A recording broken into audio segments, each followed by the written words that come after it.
सिंहासन, जिसे शेर की मुद्रा लायन पोज भी कहा जाता है, चेहरे की मांसपेशियों के लिए एक बेहतरीन अभ्यास है। यह गले के स्वास्थ्य और तनाव मुक्ति के लिए अत्यधिक प्रभावी है। यह अभ्यास आपके चेहरे और गले की मांसपेशियों को सक्रिय करने में मदद करेगा। एक तैयारी और स्थिति। वज्रासन में बैठें, अपने घुटनों को मोड़ें और एड़ियों पर बैठें। अपने घुटनों के बीच थोड़ा अंतर रखें और अपने हाथों की हथेलियों को अपने घुटनों के बीच जमीन पर रखें।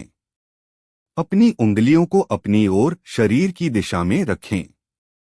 अपनी कमर और गर्दन को सीधा रखें और सामने की ओर देखें। गहरी सांस लें और अपनी जीभ को बाहर निकालें। जितना संभव हो उतना नीचे की ओर थोड़ी की तरफ खींचें। अपनी आंखों को चौड़ा करें और अपनी दृष्टि को अपनी भौहों के बीच, भ्रूमध्य या अपनी नाक के सिरे पर टिकाएं। सांस छोड़ते हुए गले से शेर की दहाड़ जैसी ध्वनि निकालें, आह। इस दौरान अपनी मांसपेशियों में खिंचाव महसूस करें। 3. श्वास और ऊर्जा का प्रवाह। इस प्रक्रिया को 5 से 6 बार धीरे धीरे दोहराएं। प्रत्येक दहाड़ के बाद अपनी जीभ को वापस अंदर ले आएं और सामान्य सांस लें। महसूस करें कि दहाड़ते समय आपके गले और चेहरे की मांसपेशियों में रक्त का संचार बढ़ रहा है। दहाड़ के बीच में कुछ पलों का विश्राम लें और अपनी मांसपेशियों को रिलैक्स महसूस करें। 4. समापन और विश्राम। अभ्यास के बाद सामान्य अवस्था में बैठें।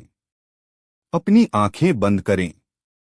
अपने गले और चेहरे के क्षेत्र में आई गर्माहट और शांति का अनुभव करें। धीमी और गहरी सांसें लेते हुए खुद को पूरी तरह शिथिल रिलैक्स छोड़ दें। महत्वपूर्ण सुझाव एवं लाभ। सहनशक्ति। यदि आप वज्रासन में बैठने में असहज हैं तो आप इसे किसी कुर्सी पर बैठकर या सुखासन, आराम से पालथी मारकर में भी कर सकते हैं। सावधानी। यदि आपको गले में सूजन, टॉन्सिल की गंभीर समस्या या चेहरे पर हाल ही में कोई सर्जरी हुई है तो इस आसन को करने से पहले किसी विशेषज्ञ की सलाह जरूर लें। लाभ। यह आसन चेहरे की मांसपेशियों को टोन करता है, गले के विकारों को दूर करता है, तनाव को कम करता है और आत्मविश्वास बढ़ाता है।